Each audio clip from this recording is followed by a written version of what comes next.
My money situation hasn't been the best lately. With rent and bills to pay, it's been a struggle.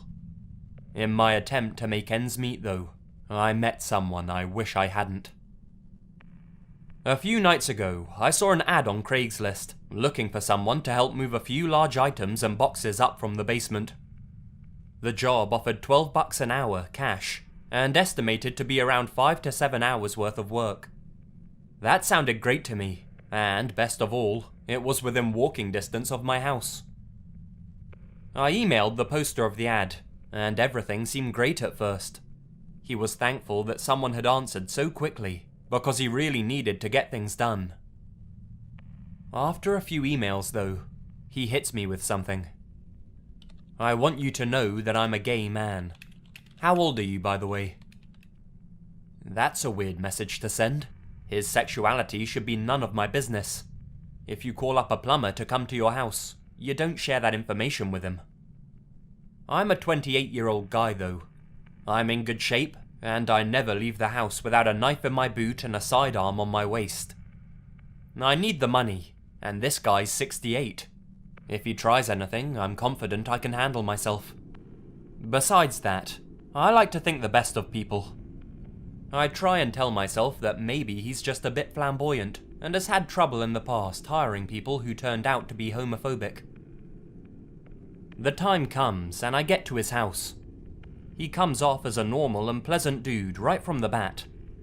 He's polite and friendly, and has a really cool house. It's your typical middle-class New England home from the early 40s. Not something I'd want to live in because you're so closed off with smaller rooms, but they have a nice charm. He's even furnished it with antiques from the time period. So, I'm put a little at ease with everything going so well at first. He takes me down into the basement, and it is a bit creepy. Let's be honest here, most basements are. Even more so when it belongs to a stranger. He shows me what needs to be done, and I start getting to work. Everything goes fine for the first hour or so. Then, I notice out of the corner of my eye, he's watching me from around the corner. I try and tell myself it's no big deal. He just wants to make sure I'm not stealing any of his stuff, and that I'm doing what I'm supposed to. After a few minutes, he goes away. About 30 minutes later, he comes strolling in wearing nothing but underwear and socks. "Oh, sorry," he says. "I was just about to take a shower, and I forgot to tell you a few things." Well, that wasn't really the case, as he just repeats something he told me earlier. He's 68 though. Can't expect him to remember everything, right? A little more time goes by, and he calls me from upstairs and tells me to come and take a break and have a glass of water. Sounds good to me. I get upstairs, walk into the living room, and he's sitting on the couch, completely naked. I freeze a bit, and he says, "Is this okay with you?" I told him that I already informed him I was straight, and if this is what he was looking for, he hired the wrong person. He starts apologizing and puts his little buddy away, and begs me to please finish the job, saying that he didn't mean to make me feel uncomfortable. Again, I need the money, so I agree. I figure there's no way this guy could overpower me, and he has no idea I'm carrying. I get back to work, and everything's fine for another couple of hours. I go back upstairs once the job's done to let him know. He tells me no problem, and to have a seat while he goes and gets the money. I sit down, and take out my phone to browse the internet while I wait. After a few minutes, I just know he's right next to me. It's something most people always manage to realize. I don't know the science behind it, if there is any. I didn't consciously see or hear anything, but maybe your brain picks up on little cues subconsciously. Either way, I turn behind me, and there he is, dick out, going to town on it. I admit I freeze a bit from the shock of it. He reaches out and puts his hand on my shoulder. Now this is probably what creeped me out the most. With his hand on my shoulder, He leans in a little towards me, smiles and says, "Now, don't go and tell anyone what you've just seen, okay? This is just our little secret. Nobody needs to know about it, right?" That's not a line that should come to your mind if a 28-year-old is your normal victim. That's the kind of thing you get used to saying after doing shit like this to fucking kids. At that point, I jumped up, told him to give me the money he owes me, and started towards the door. He hands me the money while still jerking off, and says again, "Don't forget, it's our secret." A few hours pass, and I receive an email from him. "Thank you for what you did for me today. I feel as though we bonded and connected on a very special level. This was a wonderful day I'll never forget. I have more work for you tomorrow. Maybe you'll learn to enjoy watching me share my private moments with you." I didn't respond. Even though I'm a big coward when it comes to anything scary, this has to be the perfect place to share a terrifying incident that involved my cousins and myself about 15 years ago. At the time this happened, I was approaching my 16th birthday. My family had a big reunion every year in Southern California. Since I hadn't attended since I was little, my parents thought it would be a fun way to spend my summer break. It would also be a great opportunity to get to know my cousins. There was 3 of them, and they were all girls around my age. After I thought about it, it sounded fun, so I agreed and flew out the next month to Los Angeles. The reunion was held at the same hotel we were all staying in. When I arrived there, I was met by my cousins, Jennifer, Belinda, and Stormy. It was amazing how much alike we all looked. We all had long blonde hair and blue eyes, not to mention our facial similarities, but it made sense since our dads were brothers. The biggest difference was how tan they were. Since I had been inside all winter in Minnesota, they were much darker than me. My uncle and dad decided to let us stay in one room together. It was a big fancy bridal suite. When we saw the room, we came up with this joke that we were sisters and we were staying in the hotel together for my bachelorette party. I was chosen as the bachelorette because I was the oldest and looked a little different, like an older sister often does. We spent the rest of the day at the pool and talking to guys. Stormy, who was only 14, managed to trick a 25-year-old guy into thinking she was 19 and gave her his number. We were having so much fun, we stayed up until about 4 talking and laughing. In the morning, which was about noon for most of us, we ordered breakfast and then headed for the pool again. Our day turned out to be even more fun than the one before it. This time Stormy got a pair of twins to buy her lunch. That girl was on fire that week. Later that evening, we all got dolled up and had dinner at the hotel's restaurant. But this time, the story we'd created had taken on a life of its own. My cousins had been telling guys all day that we were there to party and asking them to buy them drinks. But most of the men were wise enough to know that they were lying. After dinner, we joined this cute pair of older guys that were sitting in the lobby. When they noticed us leaving the restaurant, they had asked us to sit with them, and since we had nothing else to do, we did. Once we had sat down, they began asking us our ages and names. Of course, we lied and said we were in our early 20s, and they actually believed us. I couldn't help but giggle a bit. This was the most fun I'd had in years. Jennifer and I didn't say much. We left that to Belinda and Stormy. At one point, Stormy invited them up to our room, but I had to take her aside and remind her that her dad was staying in the room next to ours and would surely not like it. I didn't want to be a stick in the mud, but I wasn't comfortable with having 2 strange men who looked to be like 30 or something in our room. At the point it was approaching midnight, I told the 2 younger girls it was time to go back to our room, and they argued at first. But once Jennifer backed me up, they gave in. We told the guys to meet us at the pool around 11 a.m. and we get lunch together. Then we went back upstairs to our room. We stayed up talking about the 2 men and what we were planning on doing when we saw them. That lasted until about 2 a.m. when we decided to go to bed. The lights had just been turned off in the room when we all heard the doorknob start jiggling very fast, like somebody was trying to get in. At first, I thought it was my mind tricking me, but once it started again, I got scared. I asked the other girls if they were also hearing it, and they said yes. Without thinking, Belinda jumped up from her bed and said she would see who it was. I yelled out to her to stop her from opening the door, but it was too late. Jennifer got up and turned on the lights, and I joined her at the end of the hall. When Belinda opened the door, she turned to us and said no one was there, then turned back to the door and stepped out into the hall. That was when we saw a person in a black mask jump out and grab her. As soon as they grabbed her, she began screaming and fighting to get away. By this time, Stormy had joined Jennifer and I. All three of us were also screaming and running for the door to help Belinda. When we made it out into the hall, we saw that the person was attempting to drag her to the elevator. Even though she was fighting as hard as she could, she was losing and getting closer to the elevator.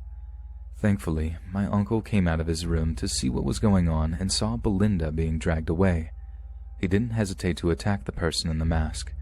Once he hit them a few times across the head, they dropped her and ran off down the hall.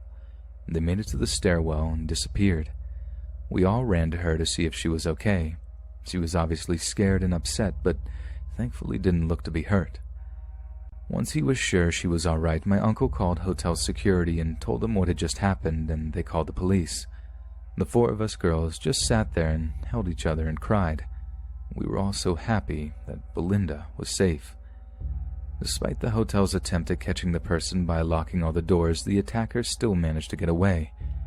When the police arrived, we tried our best to describe the attacker, but since they were wearing all black and a mask, we didn't have much to go on. Belinda was pretty sure it was a man, but that was it. Over the rest of the week, we all spoke to the police several times and repeated what we had been doing the past couple of days. When my uncle heard about our little inside joke about being in town for a bachelor party and how we had been lying to the boys about our ages, he was mad, to say the least. The police told him that one of those boys was most likely the one that had grabbed Belinda. His theory was that they were trying to kidnap one of us to potentially sell us to a trafficker. Since we looked so much alike, it didn't matter which one of us opened the door. He said girls that looked like us were super popular in the rest of the world and that traffickers would pay top dollar for one of us. We were all so scared we spent the rest of the week in our room and refused to answer the door for anyone without a key. As soon as the police said it was okay for me to go home, I took the first flight back to Minnesota. I was still scared of strangers for a long time and had to go to counseling to get over the worst of it. From what my cousins told me later, they did also and found it hard to trust boys that they had just met. Unfortunately, the police were never able to find Belinda's attacker and punish him for what he had done. It had been a long time since this happened, and when we have taken family trips to Disneyland, I've caught myself wondering if one of the men walking around could be the one that tried to kidnap Belinda that night. Then I'd get a shiver down my spine and remember, it could have just as easily been me.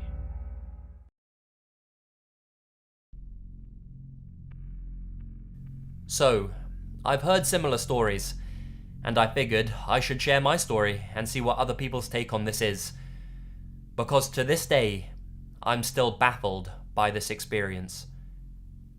Anyway, I was living in Austin, Texas at the time, but I had flown out to Los Angeles for the weekend. My friends put on a yearly music festival at a biker bar out around Joshua Tree. Just a relatively small thing compared to Coachella and the like, where most of the attendees are also musicians and everyone knows each other. So, we drink. Heavily. For 3 days or so. By the end of it, you tend to need at least a week to recover.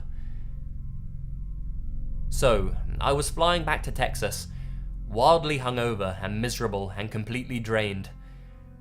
I had a flight from LA to Dallas, and then a quick hop to Austin from there. I was seated by the window, on the left side, where there are only 2 seats.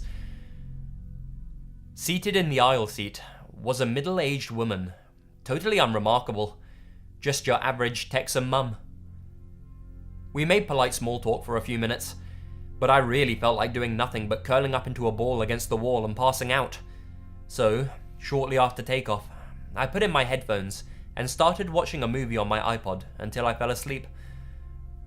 Throughout the movie, I thought I noticed her trying to look over my shoulder and watch the movie too, and then mumbling something like, "Oh great, Just ignore me.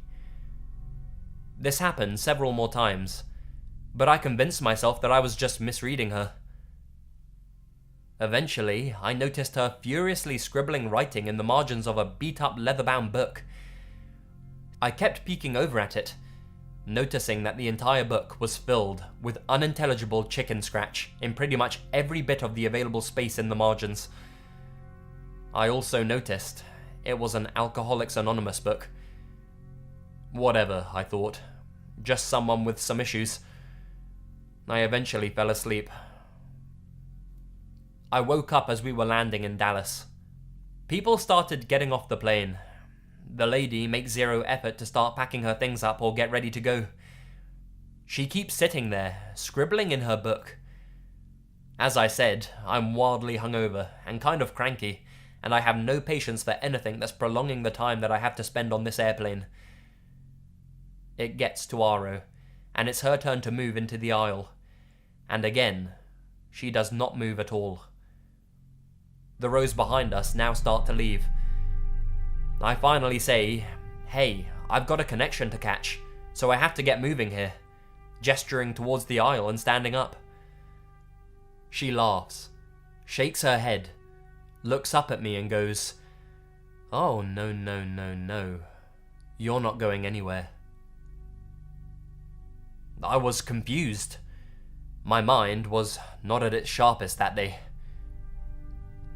I responded with, "I assure you, I am going somewhere. I'm getting off this plane, now." She shook her head again and said, "But you promised me you would never leave me."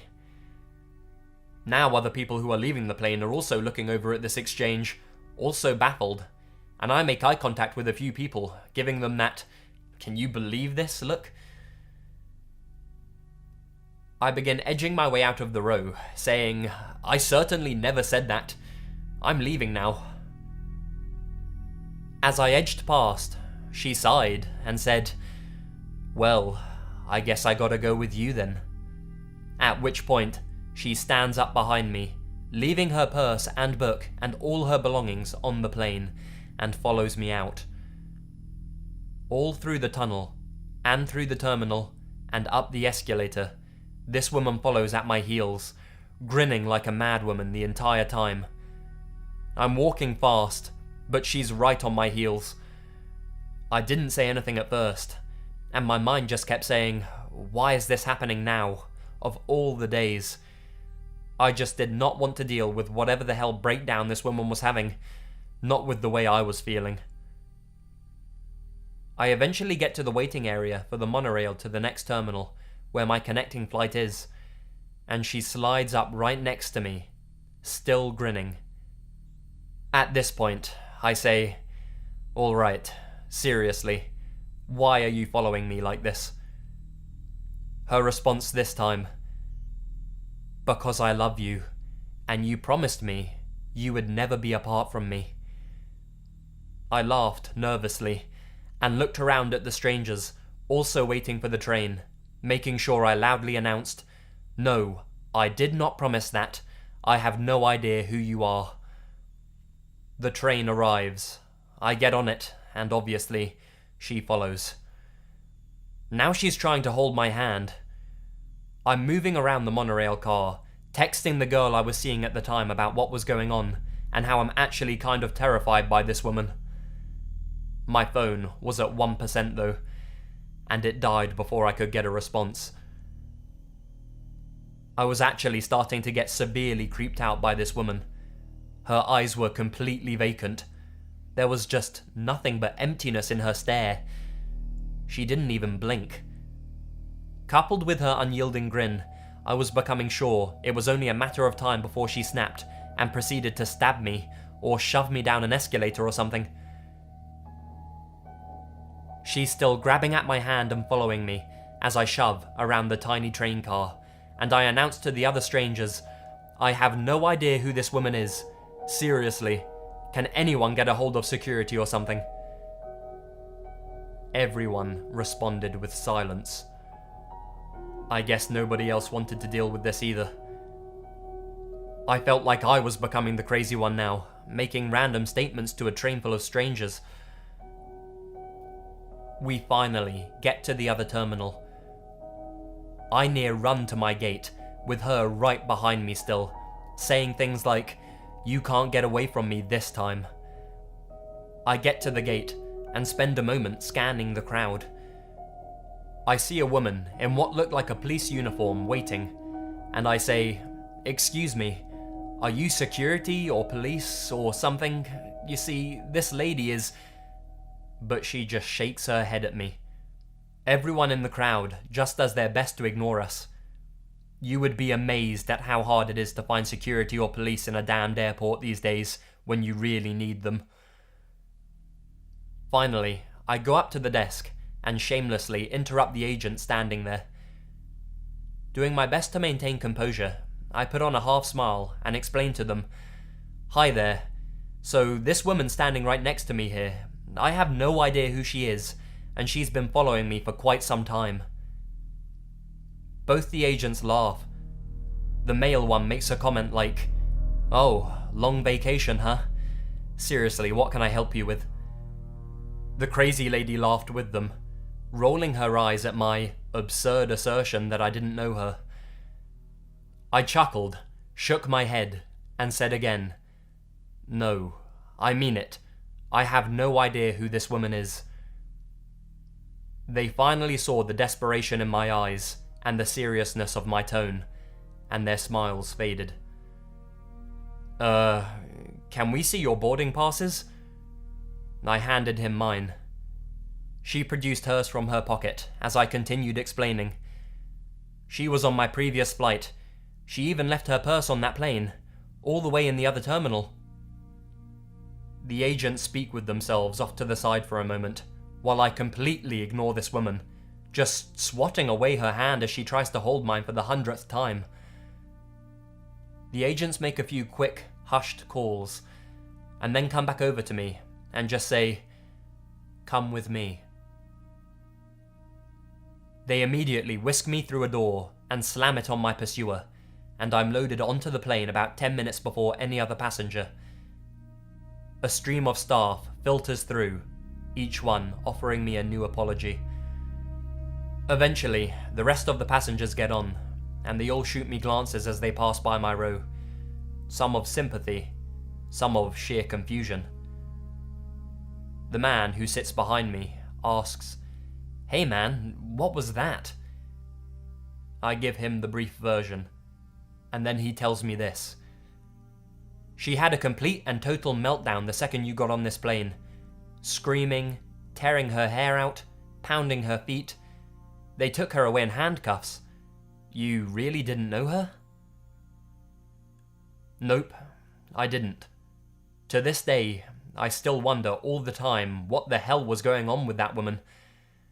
I've barely even told this story to many of my friends, because it's just so unbelievable. I never received any other information about the incident. I never learned who she was, or why she thought I promised her anything, let alone eternal companionship and love. To this day, when I think about the look in her eyes when she said, "You promised me you'd never leave me," my skin crawls. So effing weird. Excuse me for not being an amazing storyteller, but this is definitely a true story. My mother used to work at a hotel in Washington, D.C. It was back in the 90s, and she was a housekeeper, or maid. She needed money because she was a refugee from Vietnam. Even though she didn't know much English at the time, she knew enough to get by at her job. Plus, all the other hotel staff and guests loved her because of how sweet she was. Because of this, anytime high-profile guests, such as the Backstreet Boys, would come and stay at the hotel, the manager always sent my mum to clean their rooms. One day, a guest came. We'll refer to him as Mr. M. He checked into their most expensive suite. As usual, the manager told my mum to take care of this room. As she got there was a "Do Not Disturb" sign on the door, so she told the manager that she'd go back later. What was weird was that no one was ever allowed into Mr. M's room. The man stayed there for over a month, and not one time did he let any staff come in to clean.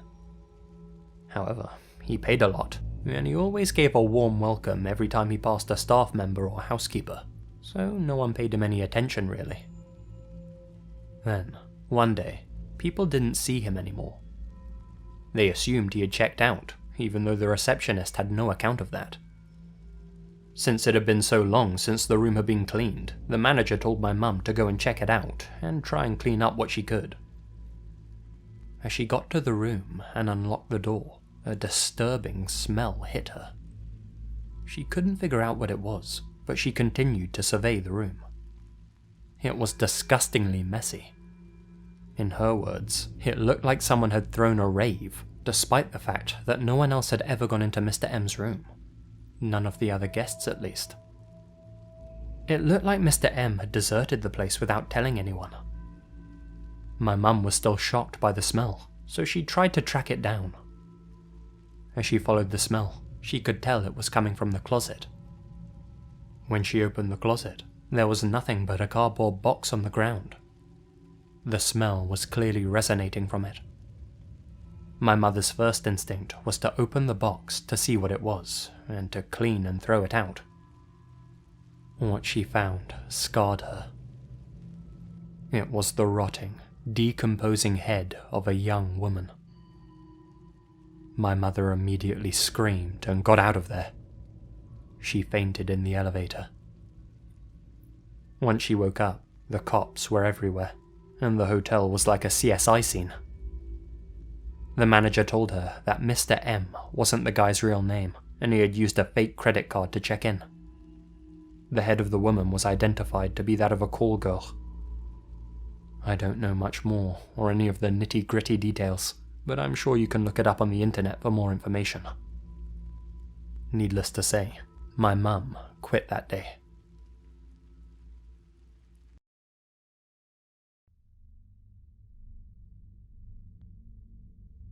When I was 21, I transferred to a college in San Francisco.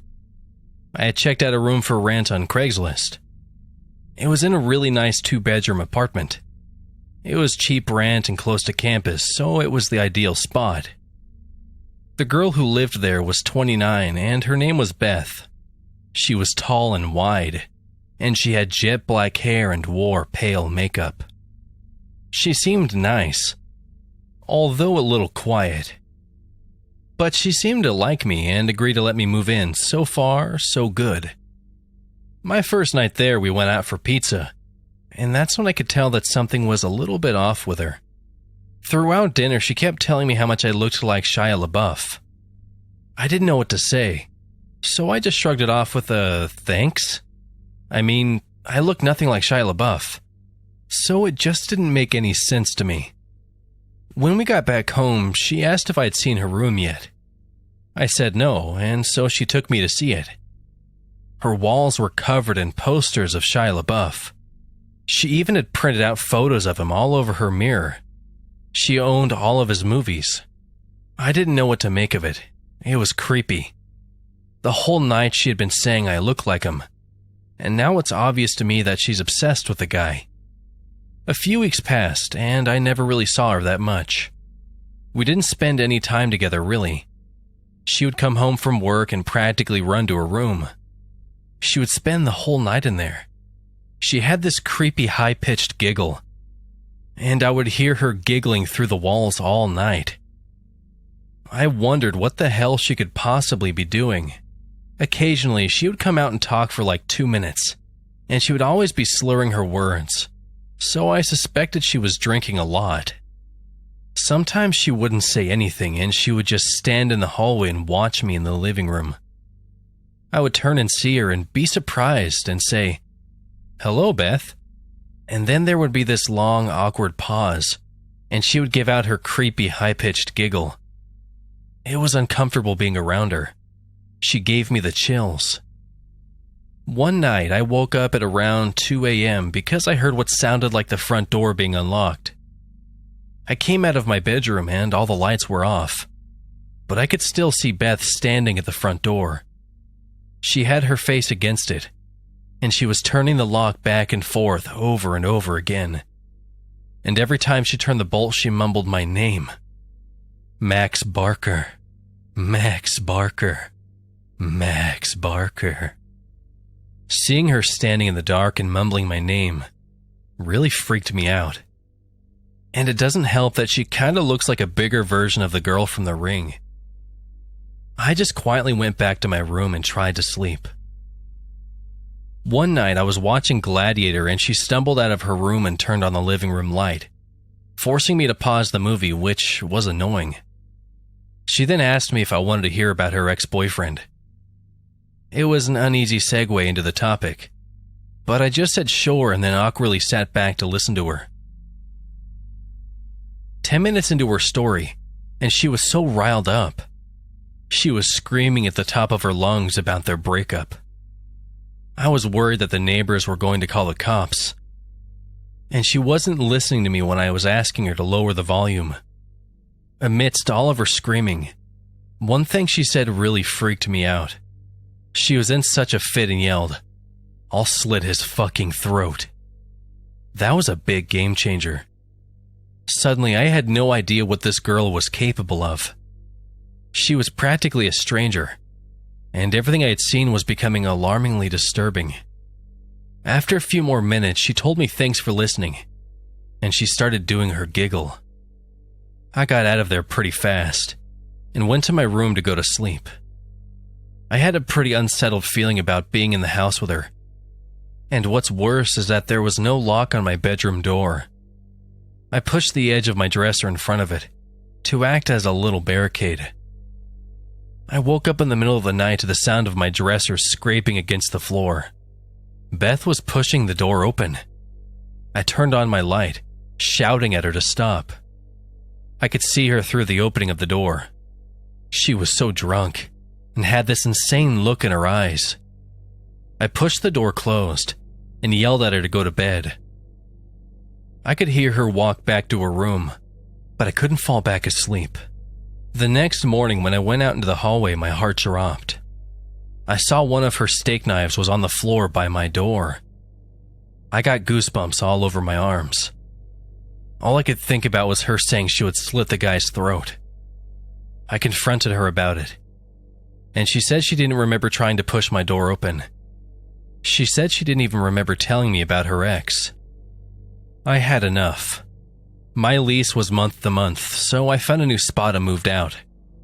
About a month after I moved out, she contacted me. I was at the movies and my phone was off. When I got out, I turned my phone on, and to my shock, I received 40+ text messages that she had sent me over the past 2 hours. They were all just insane texts that ranged from everything between, "Hi, how are you?" to, "I fucking hate you." It was insane. I didn't respond, and I never heard from her again. I always wonder if I hadn't set my dresser in front of my door, would she have quietly come into my room and slit my throat?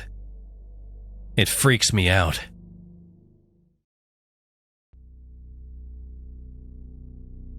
I am not one to have a great memory. Most things from my childhood I tend to forget, but this little event I could never forget. So it starts off in Texas at a relative's farm, at least 14 years back during the summer. My family and I were just starting to move, and since my brother and I were kind of small and not exactly helpful with moving stuff like furniture, we had to stay with our aunt, who is my dad's sister, and my uncle, who recently married my aunts and their son. I was around 6 years old and my cousin was 12. My brother was 14. The three of us used to help out with many of the animals that were at the farms to waste time, but whenever our aunts and uncles say they didn't need our help, we would run off and do our own thing, which in other words meant going out with our slingshots. This one day, our uncle told us that we could stay out as late as we wanted, so this meant we didn't have to come back before sundown like we usually did. The three of us, my cousin, my brother, and I, decided that we were going to go out as far as we possibly could from that farm and practice with their flimsy slingshots. Looking back at this, it's kind of funny how the three of us thought we could get anything and everything with a rickety slingshot. After a couple of hours and not finding anything and being at least a mile or two from the farm, we decided to go back. On the way back, we saw what we all thought was a coyote on the way back, near the chicken pen. Seeing that it would take a long time to grab our uncle, the three of us with our flimsy slingshots tried to take care of it. Big mistake. The coyote turned around and started to slowly walk at us. The closer it got, the bigger it seemed to get. And soon I realized that it was not a coyote but some sort of creature with some long wire-like hair, red all over its face. It was out of nowhere. My brother dropped his slingshot, grabbed me and started bolting towards the house with our cousin following behind, screaming at us to run. I can't remember how long it took us to actually make it inside that house, but I was so happy to make it inside. Whatever that thing was, it stayed outside watching us. It wasn't until our aunt saw it outside that it left. My aunt thought it was just a coyote, but my cousin was sure it was a skinwalker. Our uncle sided with him on whatever it was. My uncle was a Navajo and didn't joke about this stuff, but my brother, my aunt and I weren't. My cousin who grew up learning about these legends kept telling him that it was a skinwalker until he was bawling his eyes out. Our uncle decided to believe him and fortify the house the best he could that night. The next day we went outside and found all the chickens torn apart outside their pens. My parents came that same day to pick up my brother and I, mainly because our uncle was calling them frantically and they worried about our safety. I rarely keep in touch with those relatives anymore due to my family moving all those years ago, and whenever I do, we never bring up the incident anymore, out of fear that it may have actually been a skinwalker.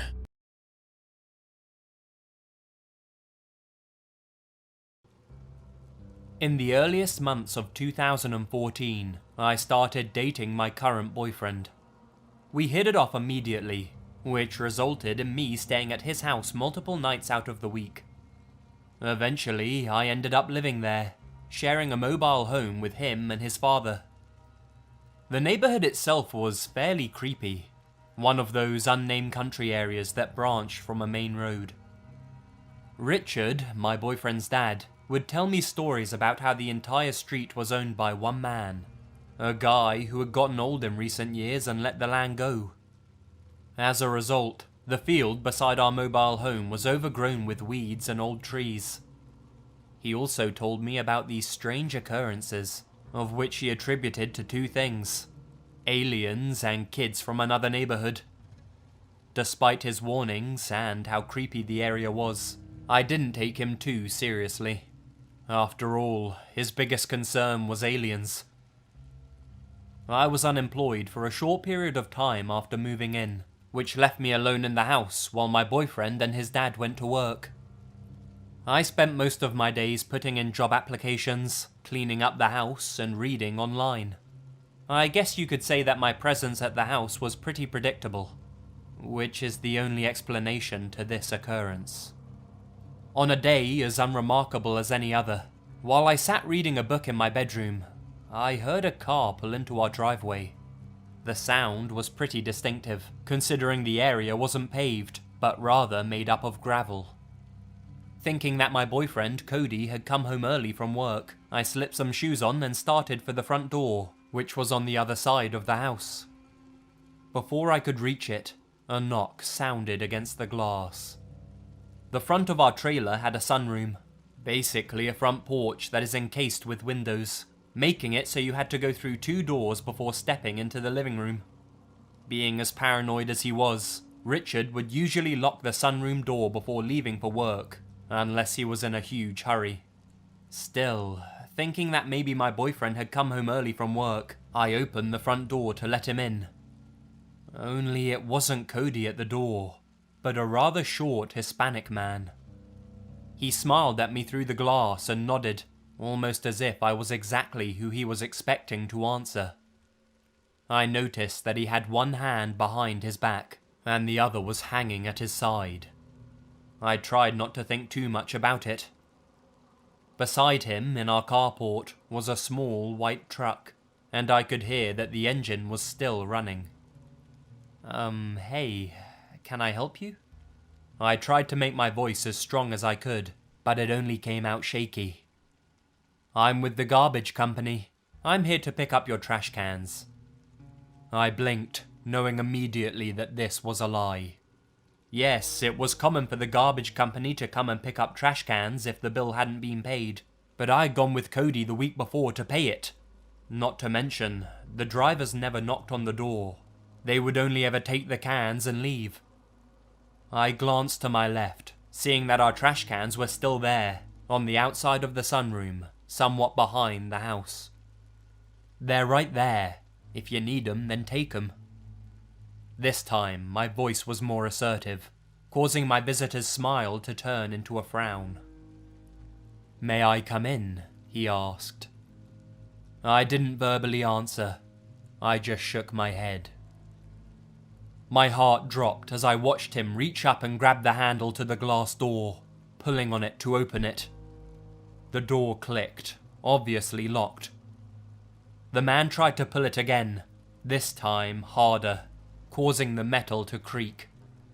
I jumped back into my house and slammed the front door, locking it with purpose. It was so quiet in the house that I only noticed two sounds: my heart pounding, and the doorknob to our back door jiggling. There was no way it could have been the guy from the front porch. He wouldn't have had time to get to the back door, even if he ran. I yelled through the door, "I'm calling the fucking police!" still baffled at the fact that this was all happening in broad daylight. I could hear the truck drive through the carport and into our backyard immediately after that. I took a moment to look through the blinds of a window, watching as a separate man jumped off of the back porch and into the passenger seat. To this day, I'm convinced that these men knew I was home alone and carefully planned an attack. One of them was meant to distract me, while the other broke into the back door. I still don't know what was hidden behind the back of the guy at the front door. All I can say is that I'm forever thankful of how paranoid my father-in-law is. Who knows what could have happened if he hadn't locked the sunroom door.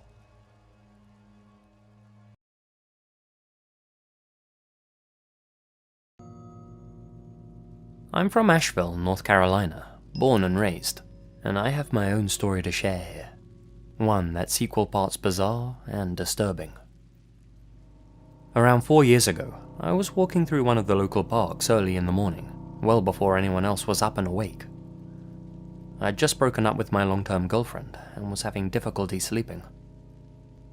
As I strolled through the empty park, I heard something that caught my attention. A soft whimpering. Sheltered under a tree on my left was a dog, a black Labrador to be precise. The poor thing must have gotten lost, I thought. I leant down to pet the little guy, and his tail immediately started wagging like crazy. He licked my hand and made it clear that, like me, he was in need of a friend. No collar, nor anything else to suggest he had an owner. What was he doing out here all by himself? Had somebody kicked him out? Was he a stray? I stood up and walked a few steps to look around for his owner, but the dog wouldn't leave me alone. He was like my shadow. Wherever I walked, he followed. Together, we walked the length and breadth of that park. Occasionally, I called out, "Hello? Hello? I have your dog here." But there was nobody around at all. No one was looking for the poor fella. I looked down at him and stared into his big brown eyes, a pair that said, "Please, take me with you." It seemed like the universe had thrown the two of us together. This dog was the answer to my newfound loneliness, and I was the answer to his. I took him home with me. For a long time, I did my best to track down his owner. I reported the dog as missing and put up flyers around town, but nobody ever got in contact with me. It looked like I'd found myself a new canine housemaid. I named him Scooby. Creative, I know. Every morning, I'd take Scooby for a long walk. The first week I had him, we walked the exact same route around town. Thing is, every time we came to pass this one particular house, Scooby would stop and start crying. I'd try and pull him away, try to get him to keep going, but he'd just stare at the house and whine like crazy. Each time we came to pass that house, it'd take me a good 10 minutes to get him to continue on with me, tugging on his leash the entire time. After the 6th or 7th time we passed that house, it became clear to me that he was going to do this every time.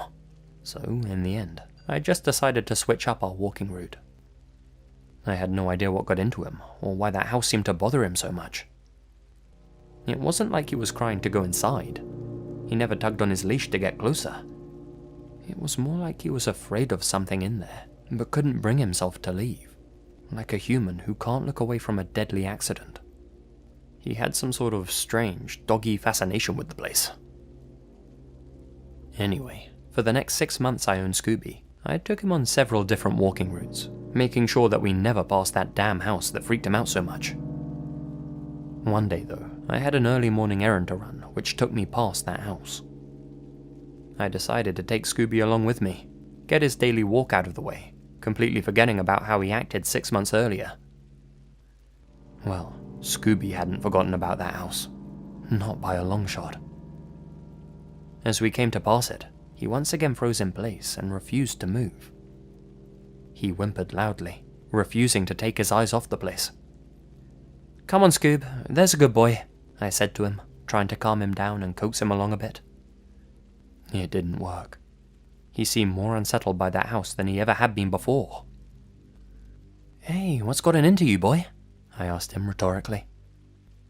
He must have stayed like that for a good 15 minutes this time, just staring and crying, refusing to budge. Then, without warning, he bolted towards the house, pulling his leash right out of my hands. "Scooby!" I shouted. "Get back here!"